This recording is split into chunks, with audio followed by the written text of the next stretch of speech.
देखिए, तो हम जो है दिल्ली सल्तनत की बात कर रहे थे। दिल्ली सल्तनत में हमने क्या देखा? हमने ये देखा कि दिल्ली सल्तनत पर 5 वंश ने शासन किया है, जिसमें पहला वंश आपका कौन सा था? गुलाम वंश था, जिसकी स्थापना किसने किया था? कुतुबुद्दीन ऐबक ने किया था। दूसरा वंश कौन था? खिलजी वंश था, और जिसकी स्थापना किसने किया था? जलालुद्दीन खिलजी ने किया था। और यही खिलजी वंश जो है जिसने दिल्ली सल्तनत पर सबसे कम समय तक शासन किया था। ठीक है, अगला जो वंश था वो कौन सा था? तुगलक वंश था। ठीक है, और आपको पता होगा कि तुगलक वंश की स्थापना किसने की थी? गयासुद्दीन तुगलक ने की थी। ठीक है, आगे आपको ये भी पता होगा कि दिल्ली सल्तनत पर सबसे अधिक समय तक शासन करने वाला जो वंश हुआ है वो कौन सा हुआ है? तुगलक वंश ही हुआ है। ठीक है, सैयद, उसके बाद कौन सा वंश आया? सैयद वंश आया, और सैयद वंश का संस्थापक कौन था? हिजर था। अगला जो अंतिम वंश आया वो कौन सा आया? लोधी वंश आया, और आपको पता होगा कि लोधी वंश की स्थापना किसने किया था? बहलोल लोधी ने किया था। और आपको ये भी पता होना चाहिए कि ये जो संपूर्ण दिल्ली सल्तनत है, इसमें हम जब प्रत्येक शासक की बात करते हैं तो व्यक्तिगत रूप से सबसे अधिक समय तक जो शासन करने वाला रहा है वो कौन रहा है? सिकंदर लोधी। मतलब दिल्ली सल्तनत में सर्वाधिक समय तक शासन करने वाला शासक है ना, वंश नहीं, शासक, वो कौन है? सिकंदर लोधी। ये सिकंदर लोधी अपने आप में जो है लोधी वंश का सबसे महत्वपूर्ण शासक माना जाता है, सर्वाधिक शक्तिशाली शासक माना जाता है। क्यों माना जाता है? क्योंकि इसने एक तो राजधानी को परिवर्तित भी किया। हमने आपको बताया दिल्ली सल्तनत में 4 राजधानियां हुई है। पहली राजधानी थी लाहौर, है ना, कुतुबुद्दीन ऐबक जो है लाहौर से ही सत्ता को या साम्राज्य को जो है संचालित करता था। दूसरी राजधानी आई कौन सी? दिल्ली। और आपको ये पता होगा कि दिल्ली जो राजधानी है ये गुलाम वंश का ही संस्थापक, जो वास्तविक संस्थापक इल्तुतमिश है, उसने जो है राजधानी लाहौर से क्या संचालित किया? स्थानांतरित किया दिल्ली। ठीक है, आगे चल के मोहम्मद बिन तुगलक आएगा और अपनी राजधानी जो है दिल्ली से पुनः कहां स्थानांतरित कर देगा? दौलताबाद कर देगा। ठीक है, दौलताबाद कर देगा। फिर जब उसको आभास होगा कि दिल्ली काफी दूर है तो ऐसी कंडीशन में वो पुनः क्या काम करता है? दौलताबाद से पुनः दिल्ली स्थानांतरित कर देता। और इस तरीके से अगला जो व्यक्ति आएगा सिकंदर लोधी ही आगरा शहर की स्थापना करेगा, और वहीं पर जो है राजधानी भी क्या स्थानांतरित कर देगा? वो आगरा। तो इस तरीके से दिल्ली सल्तनत की कितनी राजधानी रहेगी? 4 रहेगी। अगला प्रश्न ध्यान रखिएगा कि किसने तुर्गान ये चहलगामी की स्थापना किया था? तो हमने ये बताया था आपको कि गुलाम वंश का ही संस्थापक कुतुबुद्दीन ऐबक, और इसका ही दमान या इसका दमान के साथ साथ में इसका गुलाम भी था, इसलिए उसको गुलामों का गुलाम भी कहा जाता है। और आपको पता होगा कि इल्तुतमिश जो है इसी ने क्या काम किया था? कुछ अच्छे कार्य भी करवाए थे। अगर हम बात करें कि जैसे कुतुबुद्दीन ऐबक ने दिल्ली में कुतुब मीनार का निर्माण कार्य शुरू करवाया था, उसी को आगे चल के इल्तुतमिश ने उस निर्माण कार्य को पूरा करवाया। इसका मतलब ये था कि कुतुबुद्दीन ऐबक ने जो भी काम अधूरे छोड़े थे वो सारे के सारे काम किसने पूरे किए? इल्तुतमिश ने। आज ये शायद जो है 7 मंजिला जो है इमारत है।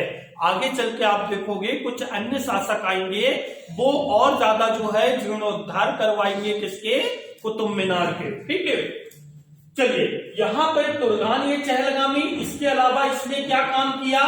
साथ में ये इसने, आप देखिए जरा, 2.5 दिन का झोपड़ा भी बनवाया था।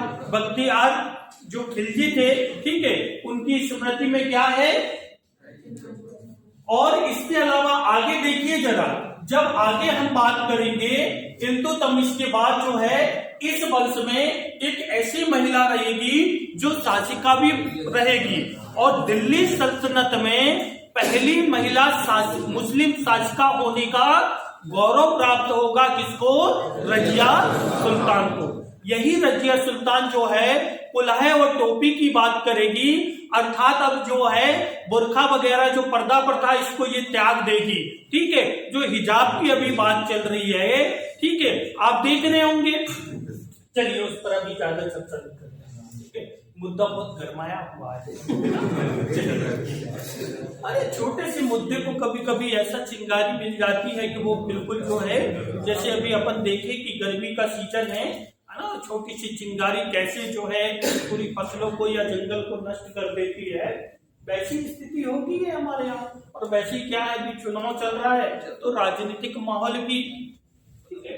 तो इस तरीके से आप देखिए जरा, इस तरीके से आगे बलबन आएगा, इसी गुलाम वंश में बलबन आएगा। और आपको पता होगा कि बलबन एक ऐसा शासक रहेगा जो क्या काम करेगा? दीवानी अर्ज का गठन करेगा, सेना को अच्छा मजबूत करेगा। साथ में ही बलबन क्या काम करेगा? अपने राजन को सिद्धांत को अपनाएगा। और राजन सिद्धांत में बलबन स्वयं को किसका? पैगंबर का अवतार मानेगा। ठीक है, और वो कहेगा कि भाई मुझे जो है मैं ही खुदा का अवतार हूं। और इस तरीके से सिजदा और पैगोश पद्धति, नवरोज उत्सव, ये सब कौन शुरू करवाएगा? बलबन करवाएगा। ठीक है, आगे हम बात करते हैं आगे, और आप देखोगे तो बलबन ही क्या काम करेगा? रक्त और लोहे की नीति भी अपनाएगा न्याय के लिए। तो इस तरीके से हम कह सकते हैं कि गुलाम वंश में काफी कुछ महत्वपूर्ण कार्य हुए। लेकिन आगे चल के जो खिलजी वंश आएगा, ये खिलजी वंश क्या काम करेगा? रेवेन्यू कलेक्ट करने के लिए भाई कुछ ना कुछ, अब हमको सैन्य भी संगठन करना है, सैनिक को नगद वेतन देना है, हमको दीवान या बंदगान भी बनवाना है, जो हमारे बंदी दास है उन लोगों के लिए व्यवस्था करना है, दीवानी खैरात बनवाना है। ठीक है, जो गरीब लोग हैं उनके लिए भोजन की व्यवस्था हो सके, राशन की व्यवस्था हो सके। तो ये सब पैसा कहां से आएगा? तो वो क्या काम करेंगे? इसके लिए कृषि पर ध्यान देंगे। किस पर? कृषि पर। और यही वजह रहेगी कि हमारा जो खिलजी वंश रहेगा, इसमें नहरों का निर्माण होगा, इसमें सिंचाई की व्यवस्था होगी, इसमें ही कर प्रणाली भी आएगी। और आप देखोगे कि चाहे वो जाकात हो, चाहे खाराज हो, चाहे जजिया कर हो, चाहे खम्स हो, ये 4 प्रकार के महत्वपूर्ण कर रहेंगे। साथ में ही मसाहत भी रहेगा। मसाहत अर्थात ये भूमि के मापन के आधार पर आपसे रेवेन्यू कलेक्ट करेंगे। तो इस तरीके से अलाउद्दीन खिलजी, ठीक है, काफी महत्वपूर्ण कार्य करेगा। और जब मैं अलाउद्दीन खिलजी की बात करूंगा तो आप देखिएगा यही खिलजी क्या काम करेगा? नहरों का विकास भी करवाएगा, ठीक है, सिंचाई के लिए। यही कर प्रणाली में सुधार भी करवाएगा, ठीक है, कृषि में सुधार करवाएगा। यही क्या काम करेगा? ये कर भी लगाएगा। और आगे यदि हम बात करें तो यही खिलजी वंश आप लोगों के लिए क्या करेगा? हॉस्पिटल की व्यवस्था भी करेगा। ठीक है, मतलब आप लोगों के लिए चिकित्सीय सुविधा भी उपलब्ध कराएगा। तो इस तरीके से खिलजी वंश काफी महत्वपूर्ण माना जाएगा। ठीक है, आगे चल के तुगलक वंश आएगा। तुगलक वंश में भी काफी अच्छे अच्छे शासक रहेंगे, है ना। कुछ ऐसे शासक रहेंगे जो स्वप्नशील भी रहेंगे। ठीक है, उनका सपना रहेगा कि हम अच्छा करें, लेकिन प्रकृति उनकी विपरीत रहेगी। और तुगलक वंश में एक शासक हुआ जिसका नाम है मोहम्मद बिन तुगलक। ठीक है, तो ये जो मोहम्मद बिन तुगलक है, ये जो शासक हुआ है, ये हम कह सकते हैं कि दिल्ली सल्तनत का सबसे शिक्षित और बुद्धिमान शासक था। ठीक है, ऐसा आप कह सकते हैं।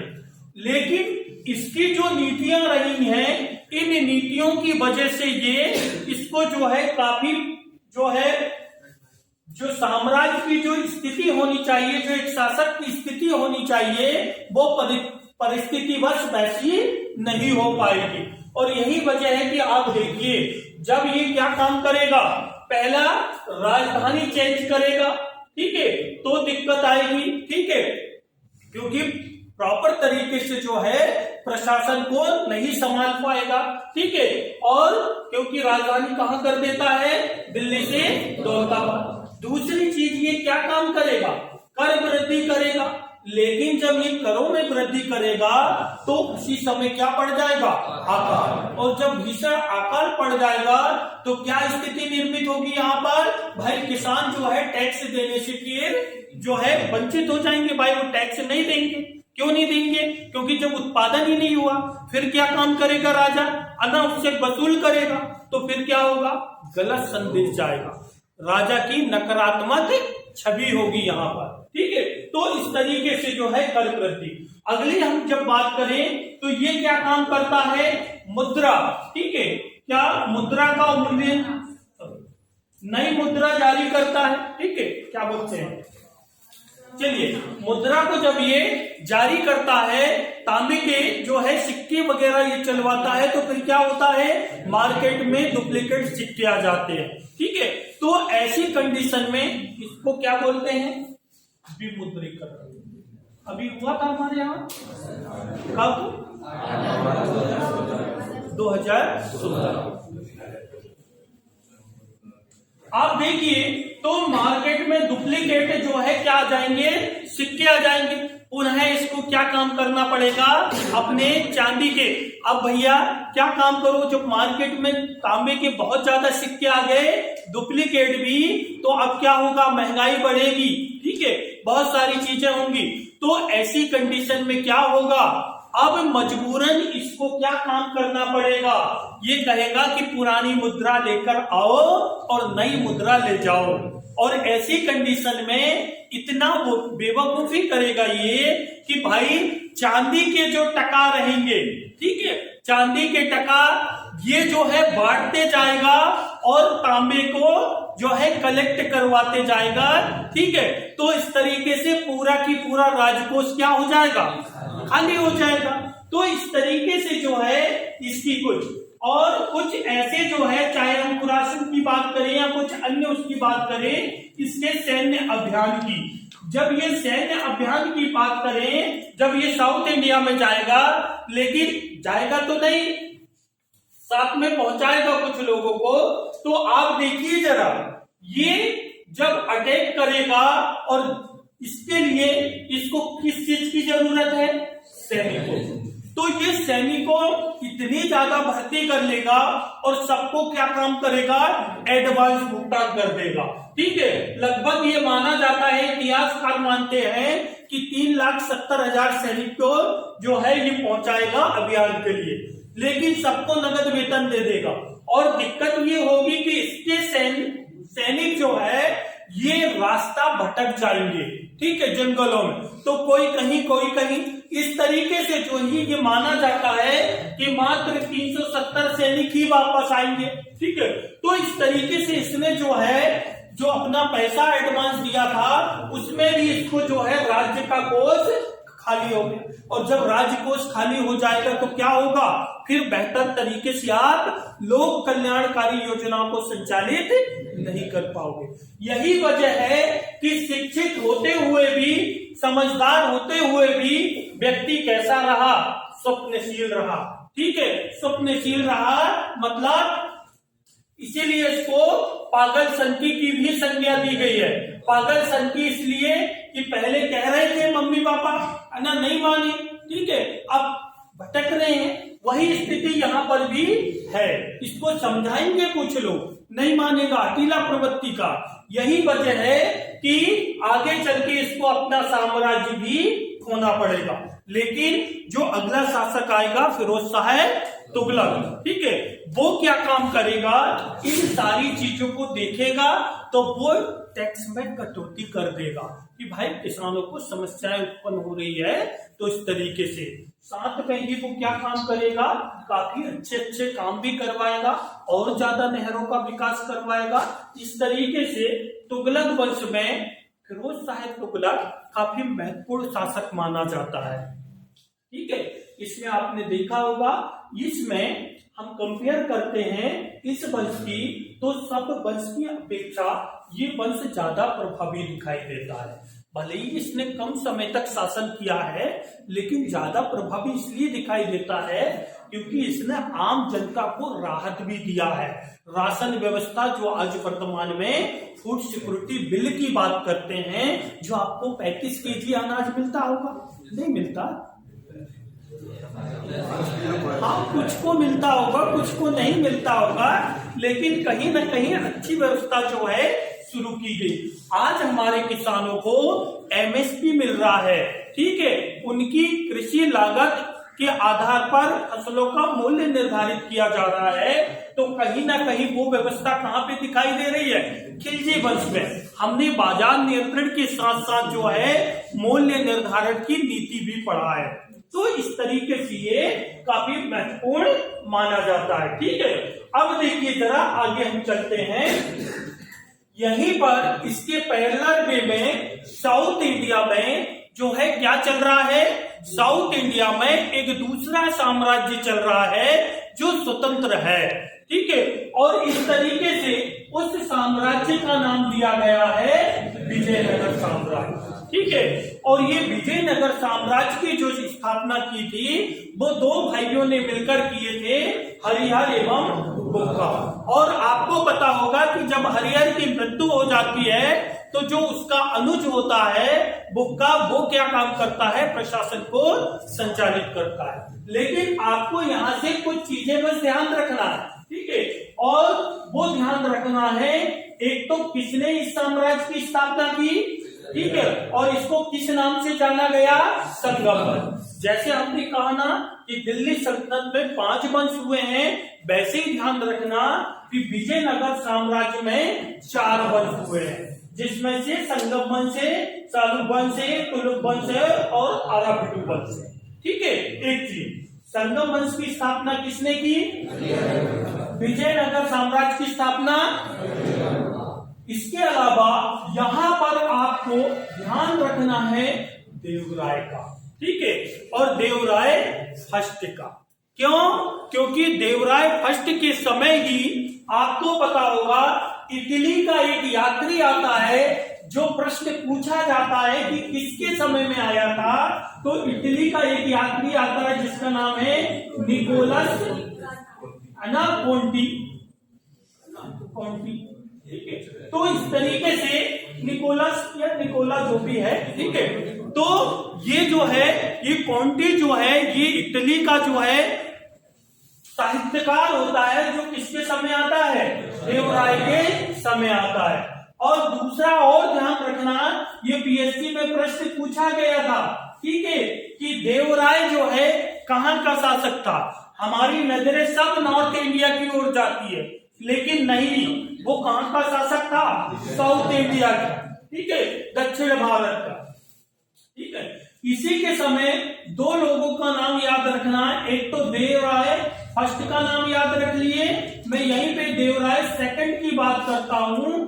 तो अगला ही प्रश्न पूछा जाता है कि इसके समय में कौन सा जो है साहित्यकार आया था, तो रज्जाल। ये कहाँ का था? फारसी था। कहाँ का था? फारसी था, ये आया था, ठीक है, ध्यान रखिएगा। और यहीं पर आपको ये भी ध्यान में रखना है कि इसी समय अष्ट दिग्गज भी हुआ करते थे, ठीक है। और प्रश्न पूछा जाता है अष्ट दिग्गज कौन थे, ठीक है। तो ध्यान रखिएगा, अष्ट दिग्गज विजयनगर साम्राज्य में क्या थे? साहित्यकार थे। और इन्हीं साहित्यकार की वजह से जो है तमिल भाषा को एक महत्वपूर्ण भाषा के रूप में जाना गया, ठीक है, तमिल साहित्य के रूप में जाना गया। और इसी में एक और व्यक्ति बहुत ही महत्वपूर्ण है, जिसको आपको याद रखना है, जिसका वो सीरियल चल रहा है, कौन सा? तेनाली, है ना, वो उसको ध्यान रखना, वहां से प्रश्न बनता है। तो वो तेनाली रामा जो है वो उन्हीं अष्ट दिग्गजों में से एक है ना, तेलुगु साहित्य। तो ध्यान रखना आपको। और ये 4 वंश है ना, बाकी यहाँ से ज्यादा कुछ प्रश्न नहीं पूछे जाते, कभी कभी कृष्ण राय से प्रश्न पूछ लिए जाते हैं, ठीक है, बाकी ज्यादा प्रश्न यहाँ से नहीं बनते हैं, ठीक है। इसके बाद जो है अब क्या होगा, इसी के बीच में एक और व्यवस्था संचालित होने लगेगी, और यहां से भक्ति आंदोलन की बात करें या सूफी आंदोलन की बात करें, इनका भी उदय होने लगेगा। क्यों होने लगेगा? क्योंकि भाई हम देख रहे हैं कि इतनी मारकाट चल रही है, इतना वो चल रहा है, ठीक है, इतने अटैक हो रहे हैं, तो कहीं ना कहीं मन की शांति भी चाहिए। जैसे अमेरिका, बहुत पैसा है, लोग संपन्न है, वहां पे सफाई करने के लिए आते हैं तो BMW कार में आते हैं, ठीक है। अब सोचिए, ठीक है, तो इस तरीके की वहां की स्थिति है, सब कुछ है, बहुत पैसा है, लेकिन वो भारत की ओर जब टकटकी लगाकर देखते हैं तो कहते हैं कि भारत में लोग गरीब हैं, ठीक है, 2 वक्त की सही तरीके से रोटी नहीं मिल पाती है, ठीक है। हम तो वैलेंटाइन डे को आज इजहार कर रहे हैं 14 फरवरी को, है ना। इंडिया में ऐसा क्या है कि हर दिन वैलेंटाइन डे होता है, ठीक है। तो ऐसी कंडीशन में, अरे रियल बता रहा हूं, तो हमारे यहाँ क्या है, यही चीजें हैं। हमारे यहाँ जो धार्मिक व्यवस्था है, हम ये कहते हैं कि मंदिर जाइए, मस्जिद जाइए, वहां जाओगे तो आपको क्या मिलेगी, मतलब पूजा भी मिलेगी, अर्चना मिलेगी, शांति मिलेगी, तो ये सारी चीजें वहां पर आपको देखने को मिलेगी। ये देखिए, ये बिल्कुल पटरी से खिसक जाते हैं, आप ही बताइए, है ना। मैं तो पूजा अर्चना की बात कर रहा हूँ, शांति की बात कर रहा हूँ, ठीक है, खुशी की बात कर रहा हूँ, ठीक है, सारी चीजें वहां मिलती है ना आपको, ठीक है। तो इसलिए आप देखिए, चलिए, तो इस तरीके से जो है आप देखोगे, इस तरीके से जो है ये काफी महत्वपूर्ण माना जाता है, ठीक है। दिल्ली सल्तनत को बहुत अच्छे से पढ़िएगा। इसके बाद आएगा हमारा कौन सा, मुगल साम्राज्य, ठीक है, और ये मुगल साम्राज्य का श्रेय जाएगा किसको, बाबर को, ठीक है, बाबर को।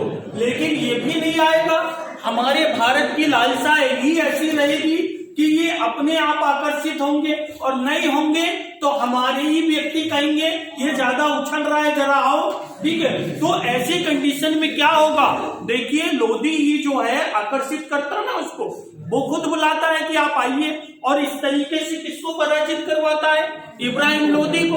और जब इब्राहिम लोधी ही पराजित हो जाएगा तो लोधी वंश का ही अंत हो जाएगा।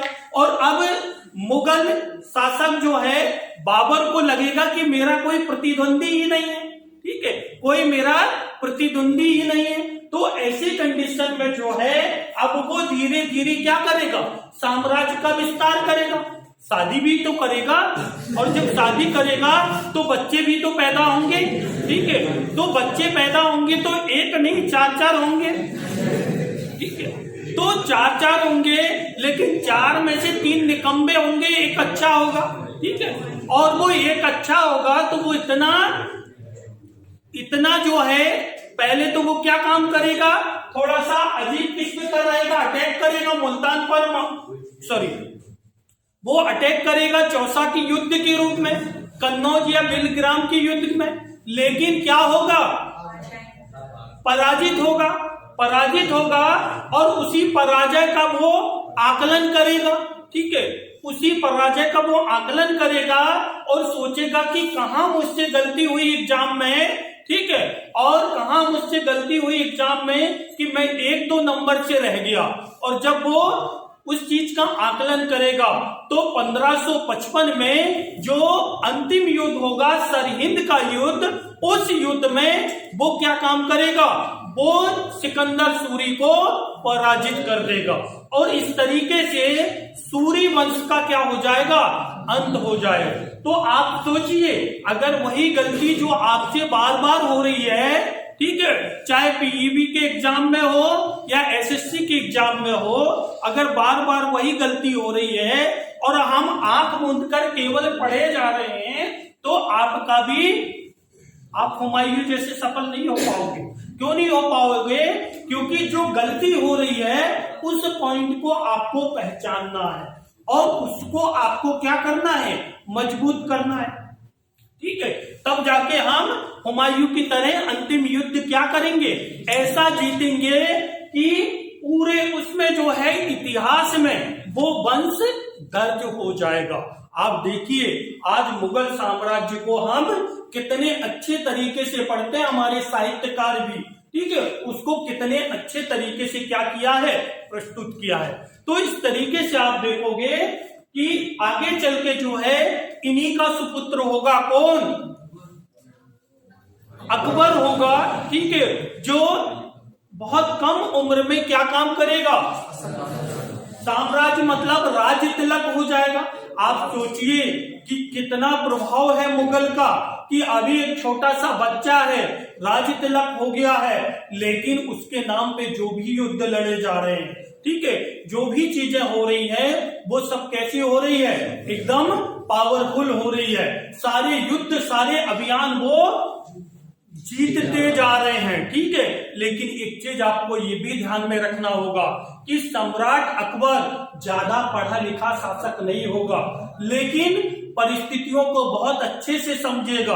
वो धर्मनिरपेक्ष नीति लेकर आएगा, दीने इलाही धर्म चलाएगा, ताकि सभी लोग वहां पर, अगर कोई भी जाति का है, कोई भी धर्म का है, तो वो वहां पर जा सकता है, अपने न्याय की मांग कर सकता है राजा के समक्ष। ठीक है, सभी धर्मों को वहां पर संरक्षण प्रदान किया जाएगा।